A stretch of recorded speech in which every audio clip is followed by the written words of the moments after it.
attracted me to VITAS personally.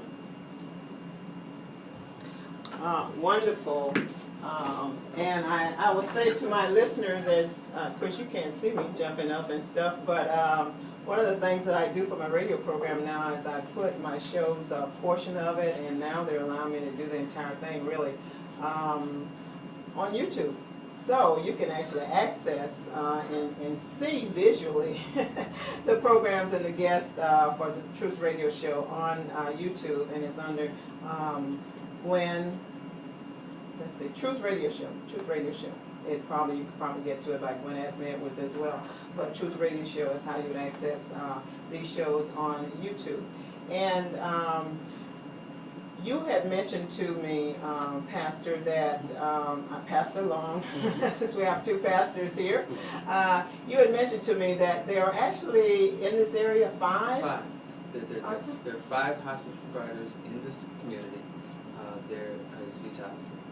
There is Hospice of Crucial Flag, which is associated with Halifax Hospital. There's Odyssey, there's the Haven, and then there's the hospice associated with the Florida Hospital. And one of the things that makes Florida as a state different from many other places is that Florida does not just allow anybody to come in and start a hospice. You have to statistically show the government that there's a need. And so what VITAS does in particular is that we are concentrating on bringing hospice care, hospice services to traditionally underserved communities. The African American community, the Hispanic community, the Asian American community, those who are suffering from HIV and AIDS, the homeless community, communities that are traditionally underserved by health care, and saying that we are very intentionally going out and educating that segment of our community and informing them that they too have access to these benefits. Because if they don't use them, they go wanting. And people suffer because they don't access what it is that hospice as a philosophy is able to provide. And one of the things, the biggest thing about hospice is we provide comfort care. Rumors are that, you go to hospice, you die quickly. Well, one of the reasons you die quickly is because you come late. And so what we want to do is be able to educate people to know the signs, the symptoms, and the timing about when a loved one may be hospice appropriate, so they can begin to receive the services that hospice VITAS provides early on, as soon as they're eligible. And some studies have shown that if you take 2 groups of people suffering from the same kinds of condition, and one group says, give me all the medical technology has to offer, and the other group that says, I want hospice care, palliative care, comfort care, the group that receives the hospice care lives longer. Because you've reconciled yourself to the fact that you're going to die. And when you come on as a hospice patient, we treat the symptoms, we reduce the pain, we address the symptoms that you're experiencing. A person who previously was not eating because it hurt, well, maybe it doesn't hurt now. Well, maybe I will eat. I mean, they do get stronger. They do live longer. They're able to concentrate on reconciling family members and saying things to people that they wanted to say but haven't, or maybe just enjoying life. Because when one becomes a hospice patient, all of the medical, the medicines and the equipment that are associated with your diagnosis become paid for. So whereas before you would run to the doctor to get your medicines and have to pay a copay, well, if you're a hospice patient, hospice pays for that. We pay for the medical equipment, the hospital bed, the porta potty, the wheelchair, the walker. Nurses come to your home. The doctor comes to your home. Home health aides come to your home. Certified nursing assistants come to your home, so that you're able to stay in your home and enjoy the everyday that God has given you to the highest quality that's possible. However, should you need to go into a facility, VITAS has contract beds with facilities in our community, so that if you have to go to some place that requires around-the-clock care, that can be provided also. And one of the things you asked earlier about that makes VITAS distinctive from, we believe, other hospice providers, not only just here in this community but across the nation, is that we provide what we call comfort care and continuous care. And what continuous care is that when death is imminent, because there are certain signs and symptoms the professionals are able to see that determines that life about to leave the person. We, as a company, have a philosophy that no one should die alone. And we will put someone in your home 24 hours a day to be there, to make sure that you are comforted, that you're cared for, and we'll handle the medical side of it so that your family can be there with you and just be family and enjoy the last moments together as a family. And we want to ensure, again, as a company, that no one dies alone. One of the things, just to emphasize it for a lot of people, is that you take care of and you have outreach people that are paid like yourself to actually go out in the community and to really try to make the contact with those underserved populations, which is not to say that the other hospices don't provide the service or turn anybody away, but you're saying that for whatever reason, those underserved, those that are in the underserved populations really either don't know or they want to stay in the home and they figure that you gotta go somewhere else or whatever else. For whatever reason, they just don't know that there is this other alternative. And you have that, but we also understand that there's mistrust. Mm-hmm. There's mistrust of the medical profession, there's mistrust of doctors in certain segments of our community, and we're out there to let people know and to be honest with people. We understand that you have those concerns, we understand that you have those fears, but let's talk about those fears and those concerns before it becomes a crisis situation. Mm-hmm. So we want to talk to people while they're healthy. Mm-hmm. No one is too young to have a discussion about hospice. And one of the things that we encourage people to do, no matter what your decisions are, no matter who you're affiliated with, is to have an advance directive. Mm-hmm. An advance directive is a document that says, in the event that I'm unable to speak for myself, here's what I want to happen. Do you want aggressive care? Do you want them, do you want everything done? Do you want everything done to a point? Who do you want to speak for on your behalf? And with that document, you don't just fill it out and put it in your drawer, put it in your safety deposit box. You then take it and share it with everybody. Mm-hmm. You share it with your family members. You share it with your doctor. You take it with you when you go to the hospital. You share it with your pastor, which is why we're here. You share it with your pastor. You share it with everyone so that everybody knows what your decisions, what your choices have been. And when you change your mind about it, you change it. Mm-hmm. And one of the things is that you select a medical surrogate, the person who you trust to speak on your behalf. Well, that used to be my daughter. Well, me and my daughter, we don't get along right now. So what I'm going to do is I change it to somebody else. And then when we get back on good terms, then I can change it again and put her back. Today, I may think that I want everything done. Well, if I change my mind tomorrow and say, I don't want aggressive care, you can do that. You can change your advance directive as many times as you want. And we in particular use a document that's called 5 Wishes, and it's a fill in the blank.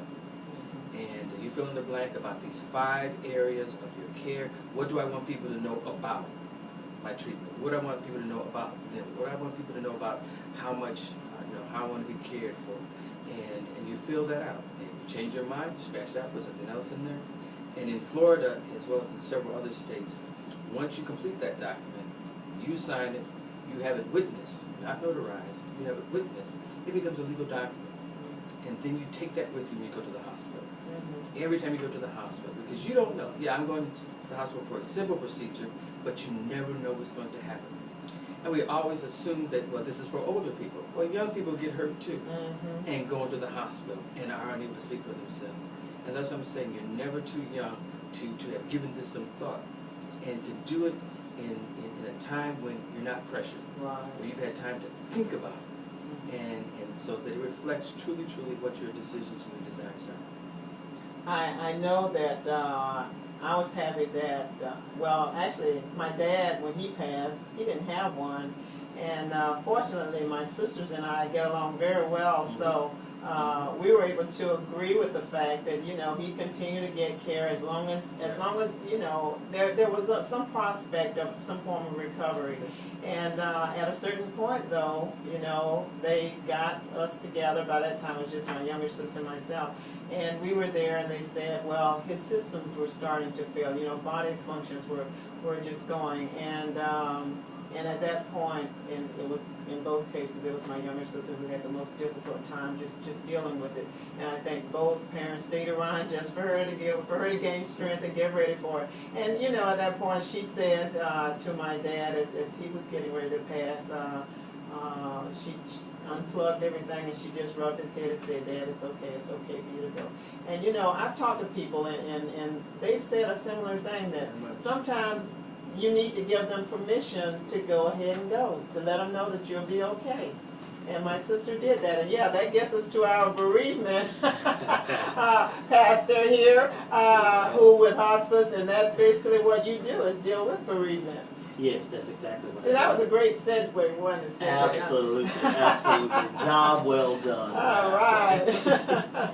Yes, basically I am the bereavement manager, and what I do is deal with individual family members who are having issues such as you spoke of earlier, just a few minutes ago. Also provide them with an opportunity and to let them know that grief is a process, that it's nothing that you quote unquote get over, but it's something that you learn to live with as each and every day pass. And this is what we try to do, this is what I do in my position, is try to remind people of the fact that even though you're in the grieving process, don't think you'll wake up tomorrow and everything will be magically like it was before. Because actually what you have to do is begin to recognize that things will never be the same again. Oh, absolutely. You have truly lost someone who is a part of your life. The illustration I often use is that it's just like one day you wake up and your arm is cut off. Well, you have to then learn how to live life with just one arm. And the moment that it's cut off, you don't instantly know how to automatically use one arm, but through the process of learning and going through the necessary steps and through time, you learn how to cope very well. And that's the way grief is that you don't automatically wake up one day and there's no more pain, no crying, no issues, no problems.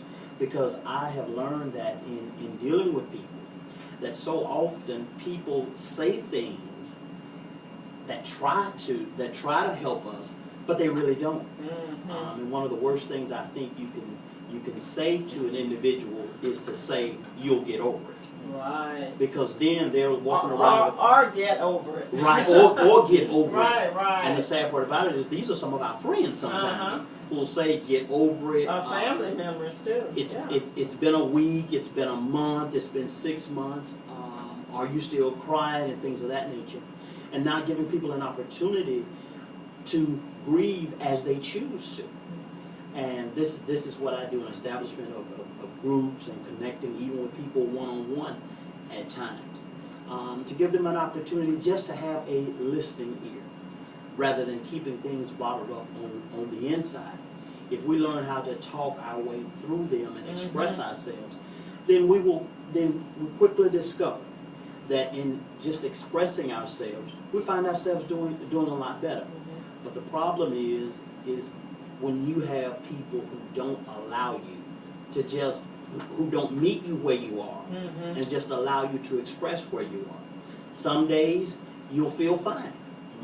Other days it feels as if the death was just yesterday when actually it's been 5-10 years ago. Oh yes. And we must be able to allow people to grieve at their own pace.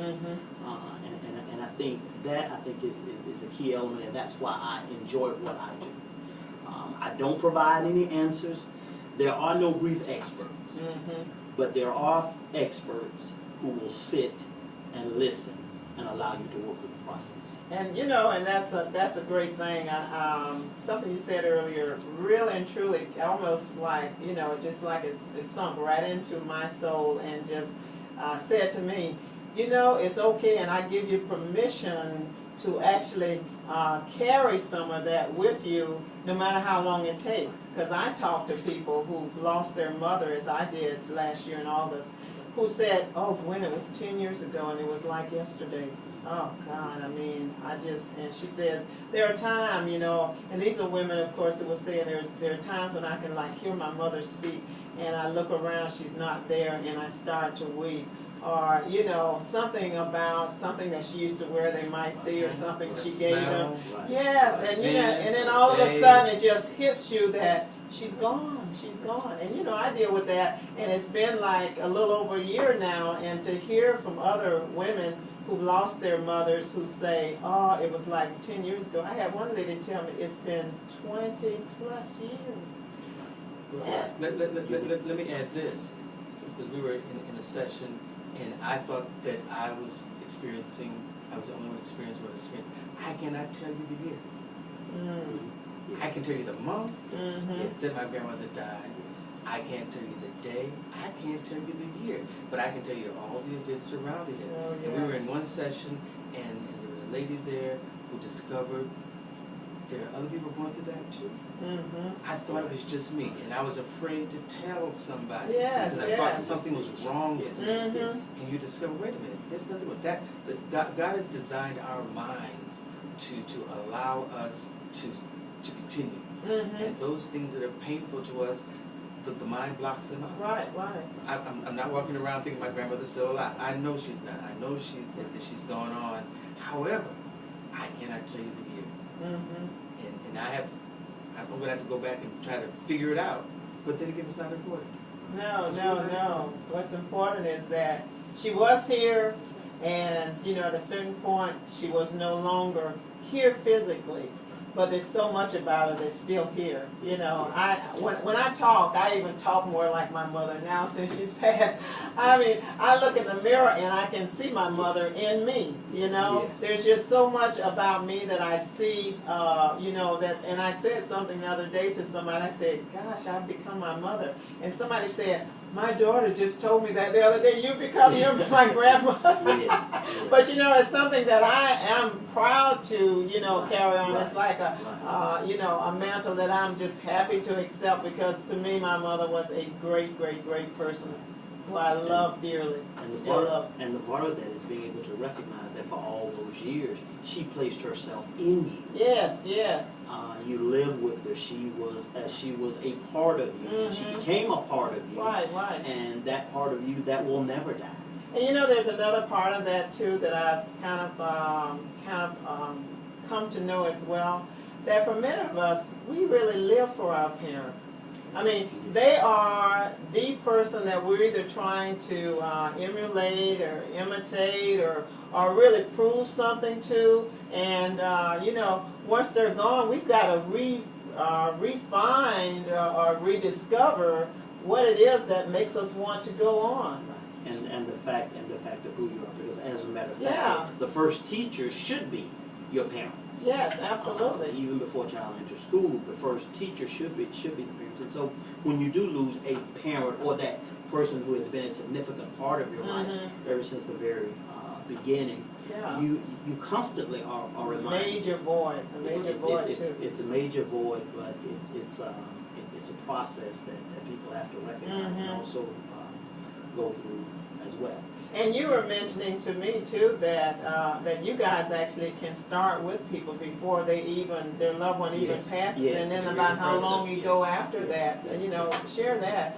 And one of the things that all hospice providers who accept federal funds are required to do is to provide bereavement care. We do it in different ways, but to provide bereavement care up to 12 months following the death of the loved one.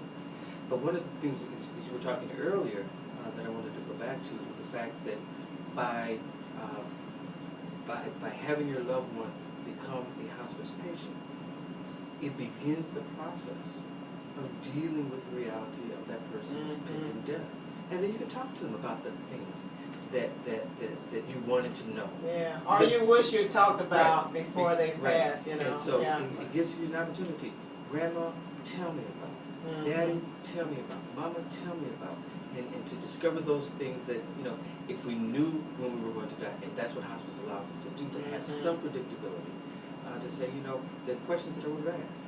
Now, I want to just want to say that because you become a hospice patient doesn't mean that you're going to die. There are many people who have become hospice patients, gotten stronger, the condition has changed, and they stop being a hospice patient. You can change your mind, you know. One of the things about hospice is that you have to give up curative care and go for comfort care, but you change your mind. So you know what? I think I want to fight this thing. You have that right to say, I'm now going to come off being a hospice patient and go back to being a patient that's seeking a cure. You can do that. And the system, the health system in this nation allows you to do that, to make choices. But if you don't know that you have the choices, then you won't exercise them. And again, that's what part of my major job is to educate the community to know that you have choices. And when people know they have choices and they understand that they're empowered to make those decisions, we have to then trust that people make the decisions that are best for them. What's good for me might not be good for you, but it is about that person. And collectively with that family, because one of the things that we do, we care not only for the patient, we care for the family. And we just want everyone, as I've said over and over again, to be able to have the highest quality of life. And that includes the caregivers, the family members, and the patient. Because we're patient focused. It is about the patient, but we understand that we have to care for the whole family. And I know you've mentioned that this really isn't all for, or it's not just about older individuals, or more senior individuals. But there was a church member that we had who they really thought was going to die, or that it was imminent. And he went into hospice care, went to the hospice facility and everything. And we, people just started going and visiting him and the like, and he just loved to sing, and he would just be singing and singing away and everything. Next thing we knew, they were moving him out of hospice, back to the nursing home, where he continued and lived for another 2.5 years. I spoke to a woman one time who I was in a group setting, and I said, who here has any experience with hospice? And she raised her hand, and she said 5 years ago, they brought me from down south up here to Daytona to be with my mother. I was in an ambulance, and they'd only given me such a short time to live, and that was 5 years ago. You see, God is still in control. That's right. God still has the final word. And one of the things, as a pastor, I never tell people that God took your life from you. God accepted, God received, but God did not take your life. Yes. So we can't blame God. Death is a natural part of living. And as they say, none of us gets out of here alive. Now, you mentioned that it's not, and I just stated as well, it's not age-related. Correct. Well, I guess the truth is, and you and I were talking about that, how the determination is made, and you were saying there are certain indices that will say, that person is near death. But I was talking with you about, who makes the indication, who is it that yeah. And that's, everything is doctor-driven. Hospice and VITAS is a medical care company. And so it is driven by the diagnosis that the doctor gives. And so they're the common diagnosis, the cancer, everybody understands cancer might become eligible for a hospice patient, congestive heart failure, COPD, renal failure, kidneys, liver failure. We understand those, but also conditions such as Alzheimer's, which is becoming more and more prevalent as people live longer and longer, dementia and things of that nature, and because we know that eventually Alzheimer's will lead to the person's body system shutting down and the person dying. And then there's one we call debility unspecified. I love that one. Debility, starts with the D, debility unspecified. And that is basically when the person's body is just shutting down. And we can't pinpoint where it's coming from, the major symptom being weight loss. But everything is doctor diagnosis driven. And with VITAS, we have a care team. That care team is headed by a registered nurse who oversees the care of the team. So the nurses that go out report to her or him. There's a social worker, there's a chaplain, the physician, the home health aides, the CNAs, and we gather every 2 weeks, every 2 weeks in a team meeting to talk about patients' conditions and to verify that people are still hospice eligible. Because let's face it, we don't mind having a patient leave us because they've gotten better. Mhm. But if anybody stays with us, we want to make sure that they receive the highest quality care possible. Let me just, time for station identification, as we say. You're listening to Truth with Azama-Edwards, and my guests again are two pastors, Pastor John Long III and Pastor Cedric Harris. And they're here, we're talking about VITAS, which is hospice organization. And this is Big John, 1380 AM on your radio dial in Ormond Beach, Florida. And again, this is Truth with Azama-Edwards. You were talking about the team that is there, that's available to the individuals who find themselves, you know, being in use of or in need of hospice care.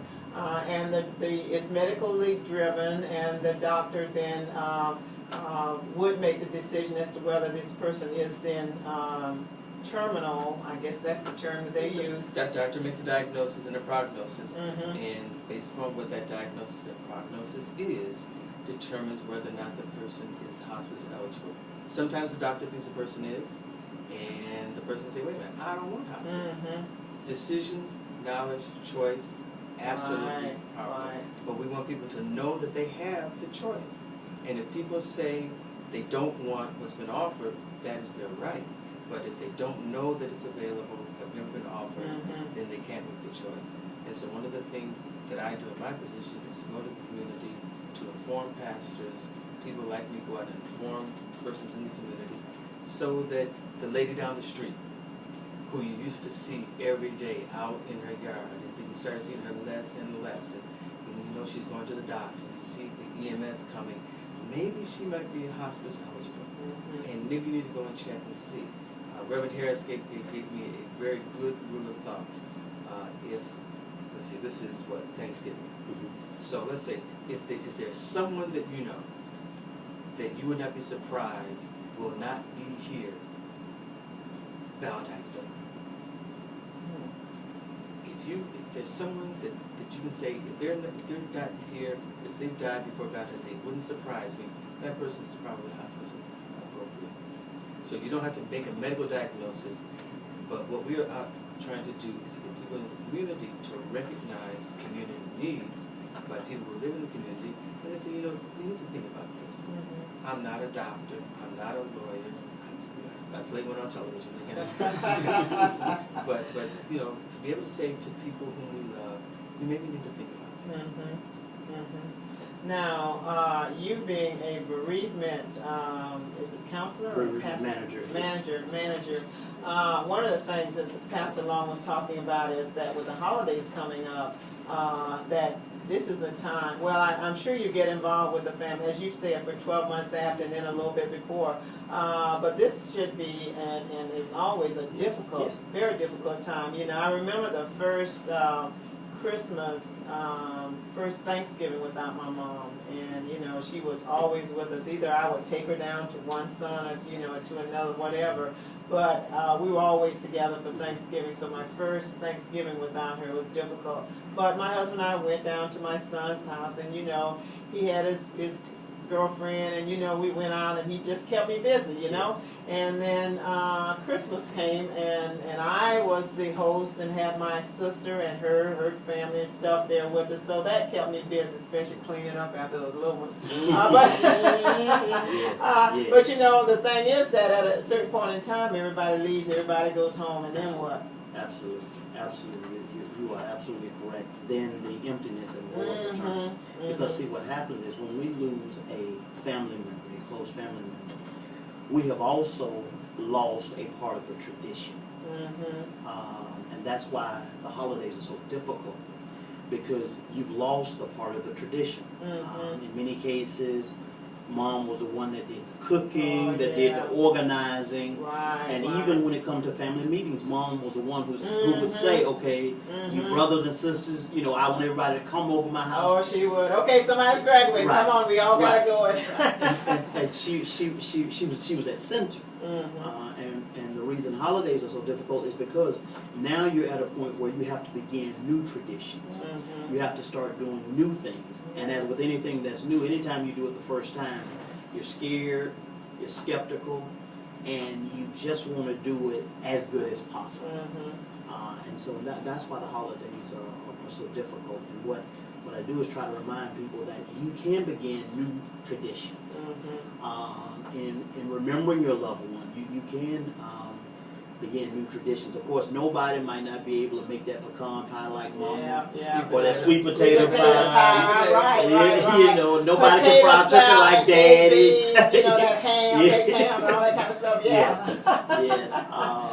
But the key is to be able to have that support around you, because all of you have lost. Right. And being able to, through that loss, to reconnect and remain connected. And not be afraid to talk about them. Absolutely. And, you know, and talk about the fun times, and talk about, you know, the fact that, that potato salad's okay, but honey, it ain't as good as Mama's, Right. you know. And my son would tell me, quick, Mom, you know, your potatoes, in fact, we were comparing potato salads, and he was talking about, because I made some, and my two sisters made some, and he said, Mom, I think yours comes closer to Grandmama's, but can't none of y'all do it like Grandmama. You know? I mean, and you know, we laugh and we joke and we go on, and then everybody tries to really get to that point where you can make it, you know, almost as close to Grandmama's as it used to. Wow, I tell you. That special ingredient. Oh, yes. You will never be able to put in there. And you know, my mom used to say, well, I can't tell you exactly how to do it because it takes a little bit of this and a little bit of that, and you can't really teach somebody how to do that, you know, type thing. I tell you. Oh, praise God. It's just, what can you say? But it is important to remember them, I think. It's important to not act like they're dead and gone, even though they may be gone, you know, dead, but they're not gone. Physically they are gone, but they'll live inside you forever. Yes, absolutely. Because a part of them is as long as you live, they live. They will live. Absolutely. And that's the key, that is what you tap into, the strength that they have. And the fortitude and the power that they have. That's what you tap into, and you say to yourself, if they could make it, so can I. I'll even add this.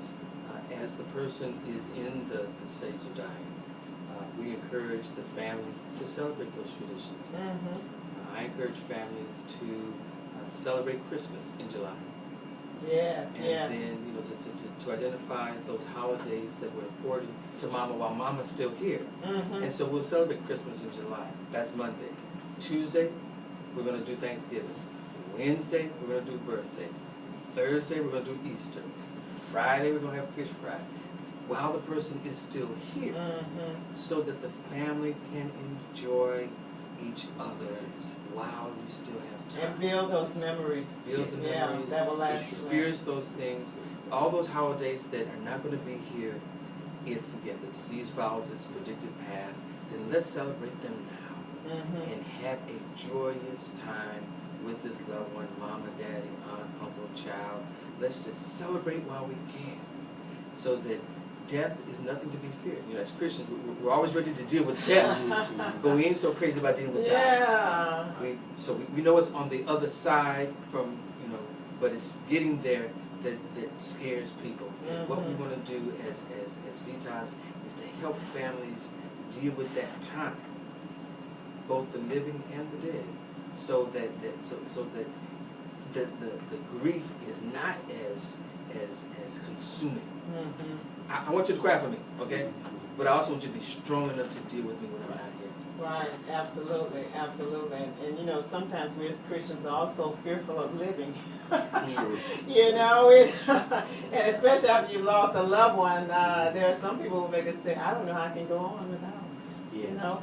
But it's a disservice to that person to not do so, because they continue to live as long as you live. You know, and I share that with people, you know. They would want you to continue to live, because through your living, they live. Through your experiences, they experience things, you know. Through your eyes, they see. Through your hands, they help. So it's real key and important.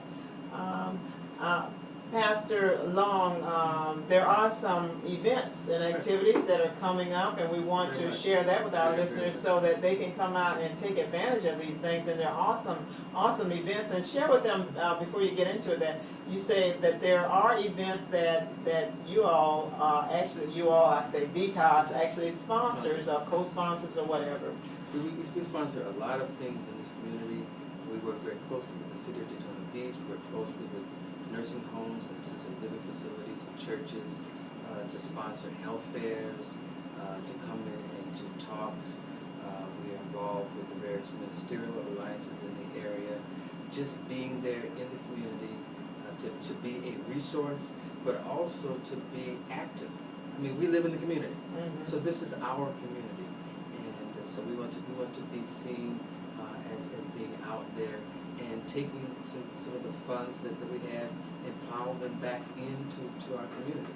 One of the things that we'll be doing in the very near future, Monday to be exact, November the 7th, is that VITAS is bringing to the Daytona Beach area Naomi Tutu, the daughter of Archbishop Desmond Tutu, the South African Nobel Peace Prize winner, and Dr. Richard Payne, who's the director of the Duke University Center for Care and End of Life. And they're going to come and we're going to talk specifically, Dr. Payne is going to talk about the disparities in accessing hospice care within the African American community. And Sister Tutu is going to come and talk about HIV and AIDS, both here and in sub-Saharan Africa. And it's a fundraiser.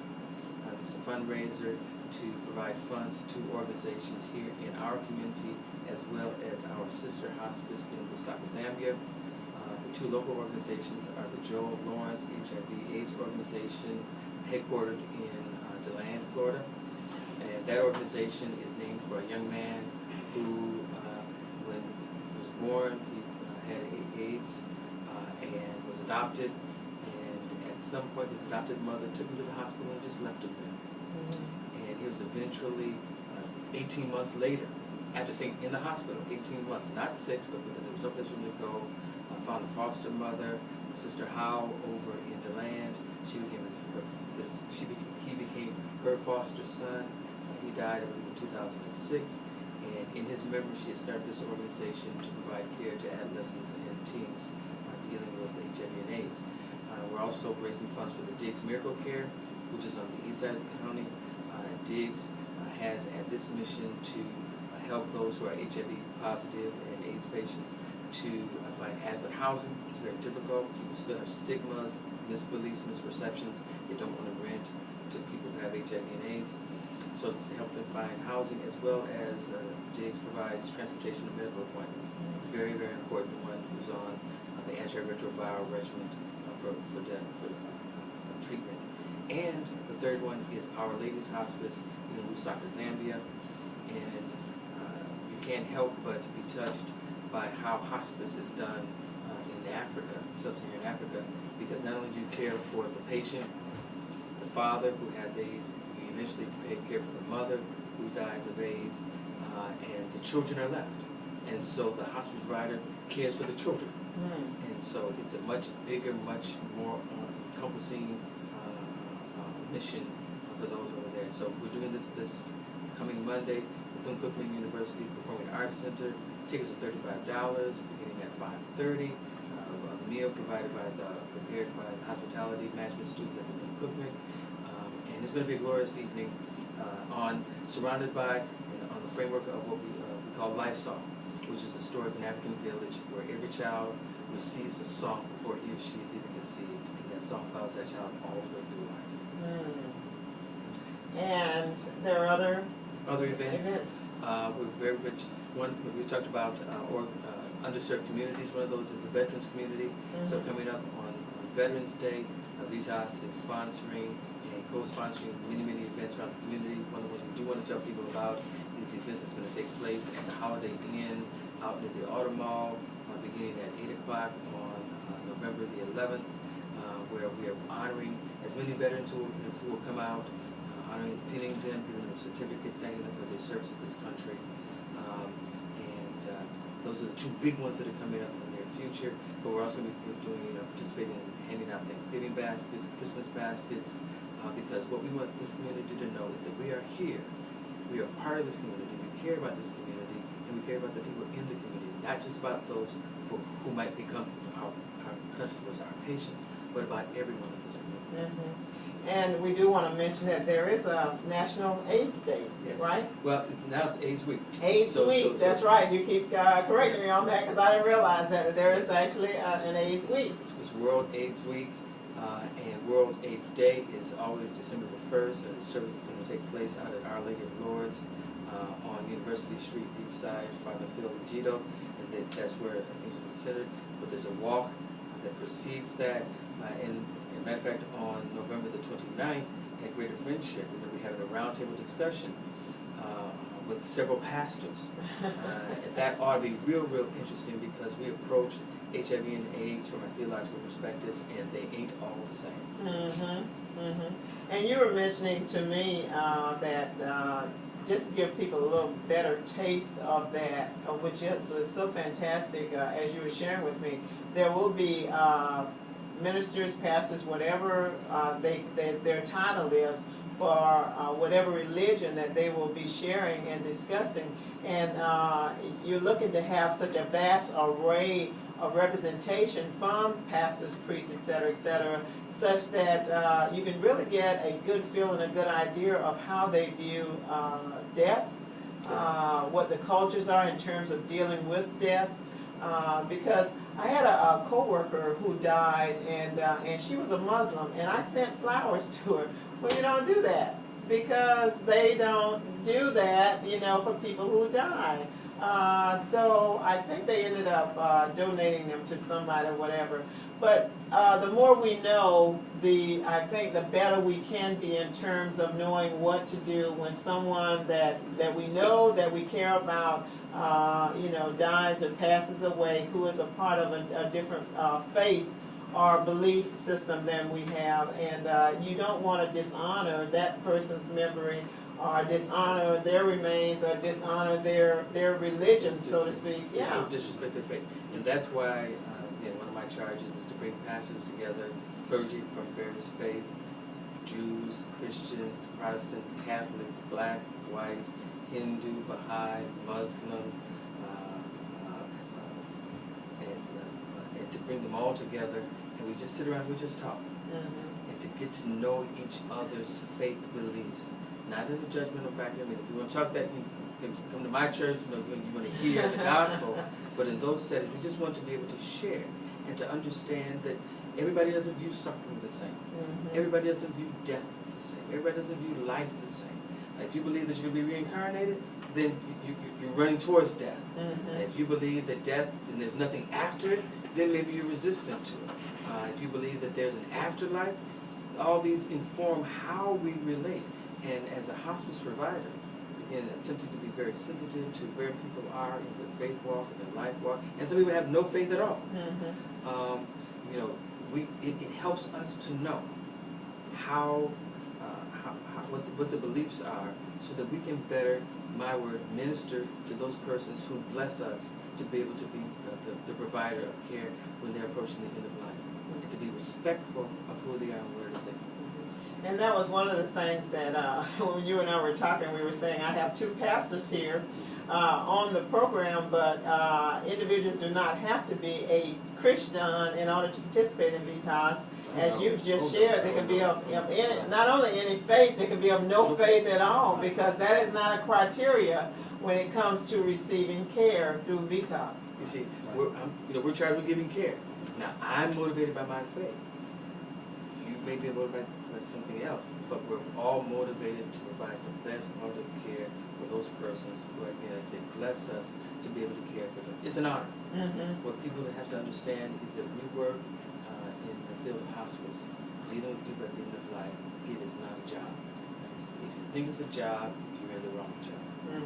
This is a calling. And you have to be prepared to deal with people, and over again, people that you've developed relationships with because you're in their home, caring for them, you see the pictures, you talk to the family, you smell the smells, you get to know that person. And then we even have some staff who go back on their days off because they've grown attached to that patient, and you have to be equipped to deal with knowing that this person that I'm coming close to and working to become close to is eventually, in the very near future, not going to be here. And it can be very difficult. So you have to understand that if you're going to do this work, it has to be a calling. If it's a job, you're in the wrong job. No amount of money can pay us for what it is that we do. And Pastor Harris, Pastor Long had mentioned to me that you actually provide some training, and we should hit upon that before we end too, the training that is provided to your staff and criteria in terms of if there is any when you actually do hiring. And I know you have every type of medical health skill that is required and necessary for your team, but you know, in terms of the training, other additional training that you provide, because as he said, it is a calling. Yes, And sometimes even people with a calling can get too close such that it impairs them when that person passes on. You know, and then they're not capable and able to go on and do the things that they need to do in caring for others. One of the things that we require all of our chaplains to have is CPE, which is Clinical Pastoral Education. And clinical pastoral education gives a chaplain in training, the opportunity, number one, to learn about themselves, and number two, to better able impact individuals' lives who are not like them. And so as you were discussing earlier about being respectful of others' faith and belief system, through the CPE process, you even learn what we've come to call, quote unquote, your blind spots. Because all of us, through our experiences and through growing up and through life, we develop some blind spots and we think the whole world is like this. But during the CPE process, which is required for every chaplain at VITAS, you must have clinical pastoral education, which is 9 months. Yeah, it can be up to 9 months. It's one unit of CPE is 400 actual hours. Where you're connecting with patients, families, but also sitting with a group and discussing what happened and what transpired and why did you react or why did you respond or why did you say this. And it's an actual opening up of yourself, and you begin to recognize how you can be a benefit to each and every person that you meet. So that's part of the training that we have.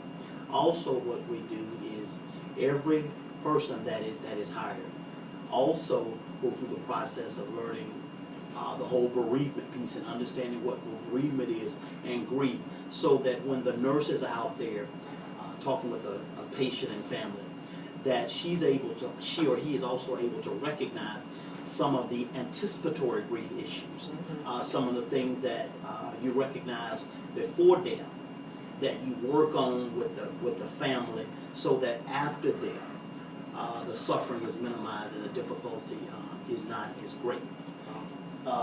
And that's exactly what we do and working and training. So all of our staff very well trained and know each and every aspect of care. And you mentioned that you have over 400 employees in the Volusia-Flagler area. Yes, ma'am. And so that makes us a major player in the area. We're hiring people. Again, these people, us, are part of this community. And so this is our community. And so we care for it to the extent that we want to care for the people who are in our community. One of the other things one of the other trainings that people get, particularly those who are in direct patient care, is boundaries. To know the lines that you don't cross. I also want to help them to be sensitive to the cultural issues. You don't go into certain people's houses and sit on the bed. You don't call people by their first name. You're respectful. And you have to be sensitive to the culture into which you have been allowed and invited to come into. Because you reflect VITAS, and if the person is suspicious of you, then they're not going to open up to you unless you know really everything that's going on. You know, I don't know how your mom was, but many say you go into an older African American woman's house and you ask her how she feeling. I'm all right. She's not going to open up to you until she gets to know you. And so you have to be very sensitive to that, and because our goal, our desire is to provide care. And we can't provide care unless people are comfortable talking to us. And one of the things that you had mentioned too is that you use part-time and full-time Absolutely. employees. We have part-time employees, we have full-time employees, we have per diem employees. Those are persons who simply work, 1 or 2 days a week or as they're available, they're on call. And it's 24/7, 365 days of the year. And even though, we have persons who are here locally, because we're a national company, if you have an issue at 2 o'clock in the morning, you can pick up the phone, call, and you will get somebody. And if necessary, we have people who are available to come out to your home 2 o'clock in the morning if it's necessary. But better than that,